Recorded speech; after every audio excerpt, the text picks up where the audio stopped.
Alright, silly people, here's the situation. We have this wave function in the infinite square well, this initial wave function a sine cubed pi x over a, um, and we're going to normalize it, find the time-dependent wave function, so the wave function after time t equals 0, the expectation value of position, and the expectation value for energy, all in one. So, um, first of all, let's do the normalization. So we have to take the integral from 0 to a of the mod squared of the wave function. So that's looking like a squared integral from 0 to a sine sixth of pi x over a dx, which I'm going to rewrite as a squared 0 to a sine squared pi x over a to the third, because what I'm going to do is I'm going to apply a trig identity. There's going to be a lot of trig identities in this video, so buckle up. That sine squared theta is equal to 1 minus cosine 2 theta over 2, right? So applying that trig identity to our integral, we have that it's a squared over 2 times the integral 0 to a, and it's actually over 2/3, right? Because in here we have 1 minus cosine 2 pi x over a, all to the third, and it's integrated by dx. I'm gonna go ahead and make a substitution. This is already looking kind of gross. The substitution is going to be theta equals pi x over a. So dx will become a over pi d theta. I can write the integral now as a squared little a over 2 cubed pi 0 to a 1 minus cosine 2 theta cubed d theta. And we're going to expand the cube using a little bit of Pascal's triangle action. If you don't know Pascal's triangle, you can predict the form of any polynomial just by using this very simple triangle where you add up any numbers that are in between two other numbers on the triangle. So this is 3, 3, 1. So it's kind of an abstract algebra concept, but it helps me quite a bit. And so this becomes, let's write it still like this: 0 to a in parentheses 1 minus cosine just 2 theta plus, and that's minus 3 cosine 2 theta plus 3 cosine squared 2 theta minus cosine cubed 2 theta d theta. And then we'll split it up into 3 different integrals and apply some more trig identities along the way. So we've got the integral of d theta, and then minus 3 times the integral of cosine 2 theta d theta plus 3, and then rather than writing out cosine squared 2 theta, I'm actually going to use the identity of cosine 2 theta, or cosine squared phi, will be equal to 1 plus cosine 2 phi over 2. That's the trig function I'm using, and so this will actually be 3 over 2 integral 1 minus, or 1 plus cosine 4 theta d theta. And then the last integral, I'm going to apply the same identity, but it's cosine cubed, so you're going to end up with a factor of cosine 2 theta on it as well. 4 theta there. And it's divided by 2. And I forgot to change the bounds when I did the substitution. This should now be 0 to pi, because if you plug a for x into this expression for theta, you just get pi back out. So 0 to pi, 0 to pi here, and 0 to pi here. I think that's good now. Then I'm going to start doing integrals where appropriate, because it looks like we've got an integral of d theta, which just turns into theta. We've got an integral of cosine 2 theta, which turns into minus 3 over 2 sine 2 theta, plus, and then this gets split up into a couple different integrals. 3 halves integral d theta plus 3 halves integral cosine 4 theta d theta minus 1 half integral cosine 2 theta d theta minus 1 half integral cosine 2 theta cosine 4 theta d theta, and then evaluate it all at 0 to 2 pi, or 0 to pi. Yeah. Okay. So I'm going to cancel stuff out that will evaluate to 0 as we go as well, because if you plug in pi into sine 2 theta, you get sine of 2 pi, which is 0. Same thing if you plug in 0, you get sine of 0, which is 0. So this term isn't contributing at all to the total value of the integral. So get rid of it and move on.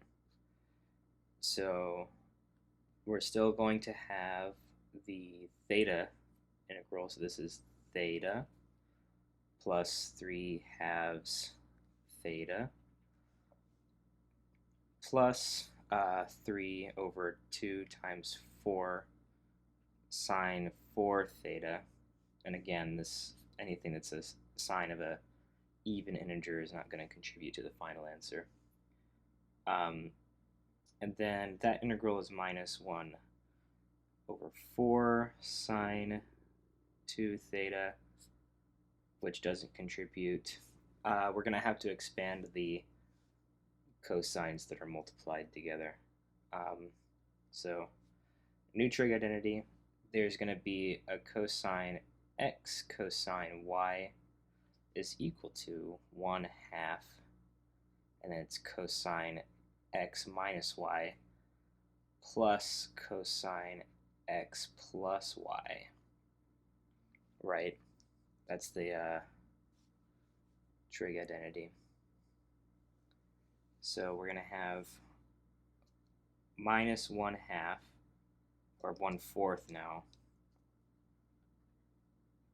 because, yeah, we have the integral of cosine 2 theta plus cosine 6 theta d theta. And I'm pretty sure we can see by now that I'm integrating a bunch of stuff which are cosine functions of even integer values of theta, and each time we integrate them it just turns into a sine function and then ends up not contributing. So instead of doing 2 more integrals, I'm going to just kill that right now. We know it's not going to contribute. But that leaves us with a squared little a over 2 cubed pi times 5 theta over 2 evaluated from 0 to pi, which means we have a squared a over 2 cubed pi of 5 pi over 2. And then the pi's cancel out, and the 5 can move over here, and then the 2's will combine to 2 to the 4th. And then we have to set that equal to 1 to find what a is. So we have a equals the square root of 2 to the 4th over 5a. In other words, 4 over root 5a. So we can write that our initial wave function for sure is just 4 over root 5a times the sine cubed pi x over a. Okay. Now we need to find the time-dependent version of this. To do that, we actually want to turn it into a superposition of the eigenstates for the system. And I have another trig identity. So here's a brand new trig identity, which we might have used at the start, but I wanted to save it for this part. We have that sine cubed theta equals 3/4 sine theta minus 1/4 sine 3 theta. I'm finding all these, by the way, in the CRC standard mathematical tables and formula. You should get that book. So there's that. So we'll write it like 4 over root 5a. There's an overall factor of 1/4 on both of them. And then it's just sine pi x over a minus sine 3 pi x over a. Right? And then the 4's cancel out. And I'll remind you what the eigenstates for the infinite square well look like. They look like psi n equals root 2 over a sine n pi x over a. That's straight out of Griffiths. I'm going to solve it for sine n pi x over a. And it'll be root a over 2 times psi n. And then we're going to apply this substitution to our initial wave function. So we have 1 over root 5a, and then we have root a over 2, psi 1, n is 1 in there, minus root a over 2, psi 3. So the root a's will cancel out, and you end up with 1 over square root 10 on the bottom for psi 1 minus psi 3. So now that we have the initial wave function in a form which is just a superposition of the eigenstates, we can use the fact that the time-dependent eigenstates are just the time-independent eigenstates multiplied by e to the minus I e n t over h bar, where e n are the eigenvalues for the energy. So it's looking like for us that psi of x and t is 1 over root 10 times psi 1 e to the minus I e1 t over h bar minus psi 3 e to the minus I e3 t over h bar, right? And then we can just expand those back out into the sine functions, which we started with. So we have root 5a down here. This is going to be sine pi x over a. And I think I even dropped something at some point. Yeah. Sorry, this is a while ago, but this is supposed to have a 3 on it. So this is supposed to have a 3 on it. And here, and here, and here.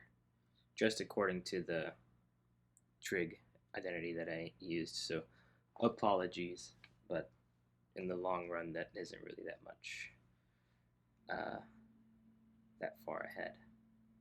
And then that is multiplied by e to the minus I e1 t over h bar, and then this is minus sine 3 pi x over a e to the minus I e3 t over h bar. And that's the wave function.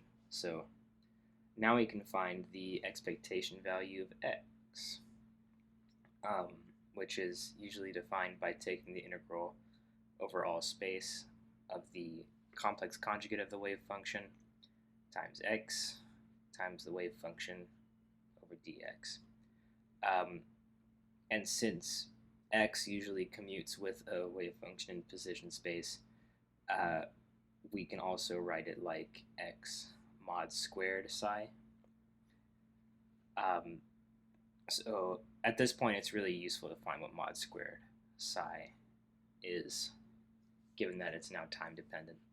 So mod squared of psi of x and t is looking like 1 over 5a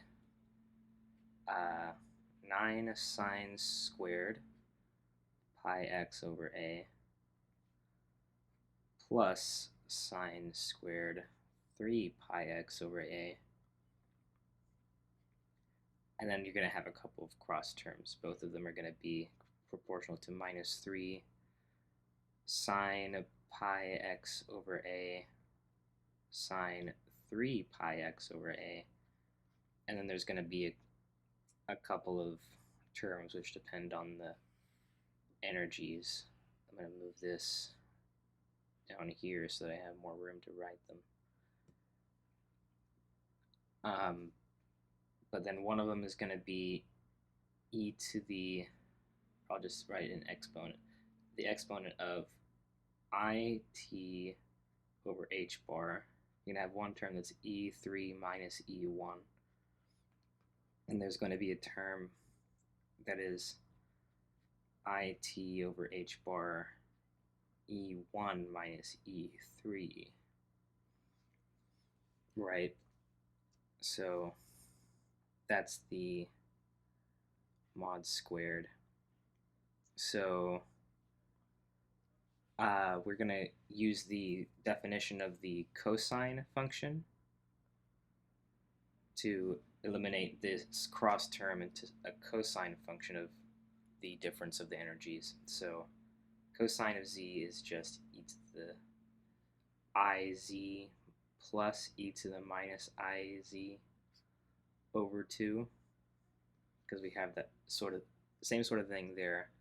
We'll just have to multiply the factor out front by 2 to make it work. So we have 1 over 5a 9 sine squared pi x over a plus sine squared 3 pi x over a minus 6 sine pi x over a sine 3 pi x over a times cosine of t times e3 minus e1 over h bar.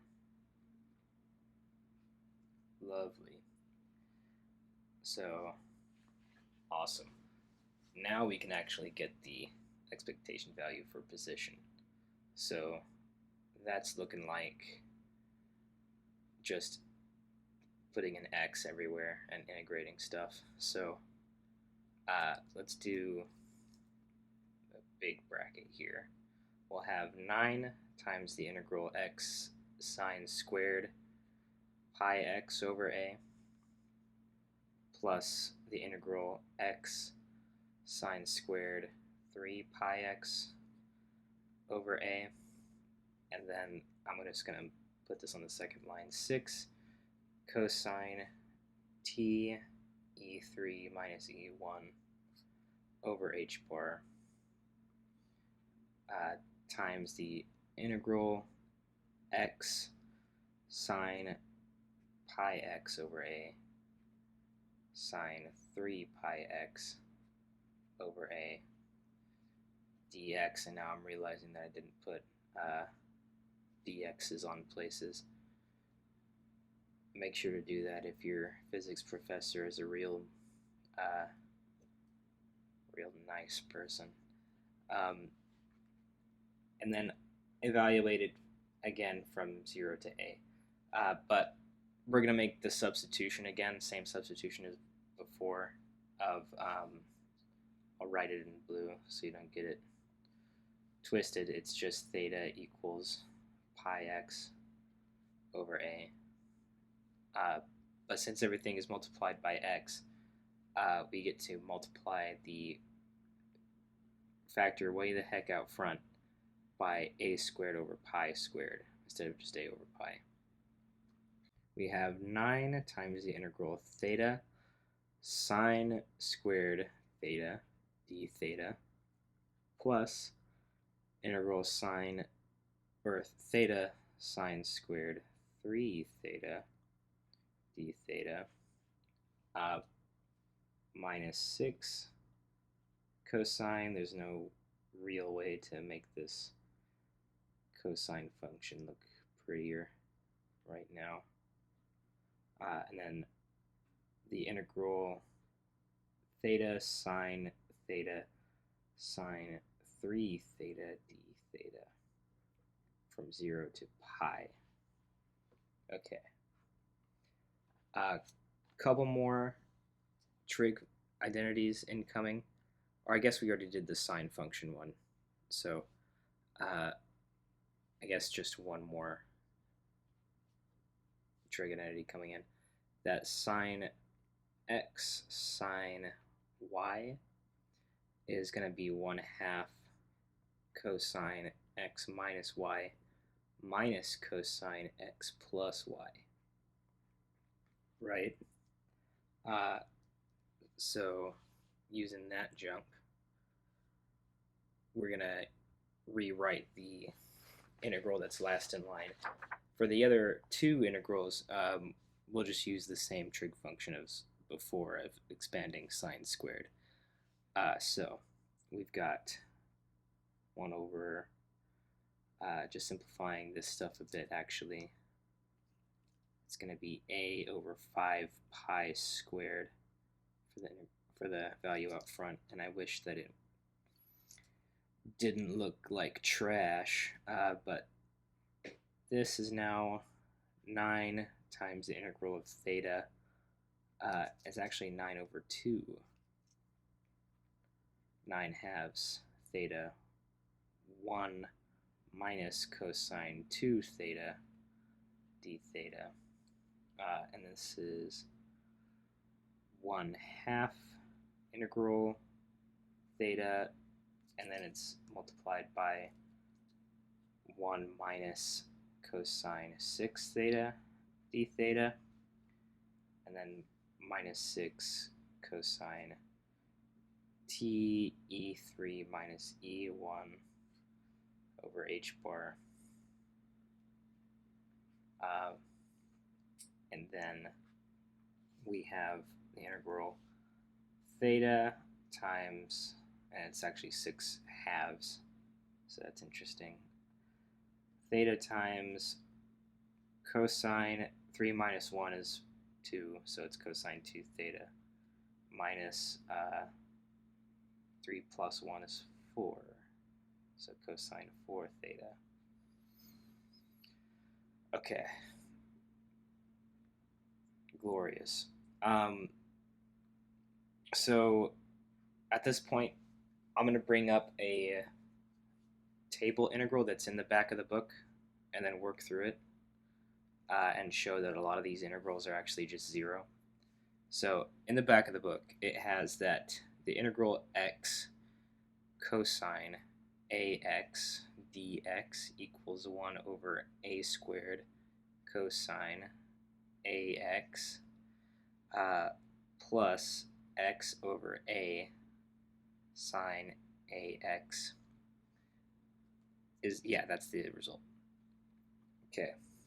What if we put bounds on the integral though? So if we wanted a definite integral and also we define a so that it is even, and we say that, let's say it's a equals 2m, so it's an even integer and m is just any integer. So we have, we'll try the bounds of 0 to pi to match the ones that we're doing. So we have x cosine 2mx dx equals, we'll have to evaluate it, but it'll be 1 over 4m squared cosine 2mx plus x over 2m times sine 2mx from 0 to pi. So evaluating at the endpoints, we have 1 over 4m squared. Plugging in pi for here, you get cosine of 2m pi, which is 1. And then if you plug in 0, you get 1 over 4m squared. Cosine of 0 is also 1, so that's the end of that term. And then cosine of any even integer x, so even integer pi, goes to 0. And also sine of 0 is 0, so it's that. And so these also cancel out. So the whole thing is 0. So that means that any integral that happens to be in our expression for the expectation of value of x, which looks like this integral, is going to go to 0, which means we don't have to worry about this term, this term, this term, or this term. I feel like we simplified things a lot by doing that little digression. So really all we have left over is a over 5 pi squared 9 halves times the integral of theta d theta plus 1 half times the integral of theta d theta. That's it, from 0 to pi. And so you can add those up. That's 10 halves, so 5. So we'll pull a 5 out, so it's 5a over 5 pi squared. And then the integral of theta is theta squared over 2, which we have to evaluate at 0 and pi. The 5's cancel out outside, so we have a over pi squared. Evaluating at the endpoints, we have pi squared over 2. Those pi's will cancel out, so we just get a over 2 for the expectation value, which is pretty cool that it's not time dependent. I wish we knew that going in, but there you go. It's just a over 2. The last part is to find the expectation value of energy, and I'm going to do this in a very kind of not so rigorous way. I'm not going to apply the Hamiltonian to the wave function, because all I'm going to do is I'm going to observe that the expectation value of anything is just the probability of it occurring. So I'll say sum over n, the probability of something happening, Pn, times whatever value you're trying to look at that has that same n. So Pnen, which for us means it's the probability that we find the particle in the first eigenstate times the first energy eigenvalue plus the probability that we find the particle in the third eigenstate times the third energy eigenvalue, because it is just psi 1 and psi 3 that make this wave function up. It's not any of the others. We kind of proved that here, and I'm going to steal this. Or actually, I'm going to steal this form of the thing here, because it turns out that we don't really care about the time components for the psi of x and t to get this. Copy this down. Right, this is our wave function, psi of x. So if it happens that we can represent the total wave function as a sum over n, c n psi n, then that means that the probability that we find the particle in state n, that's supposed to be a p, is going to be just the square of Cn. That is from Griffiths. So we have that the expectation value for energy is going to be C1 squared times E1 plus C3 squared times E3. Right, because you can just say that this is Cn, or C1 psi 1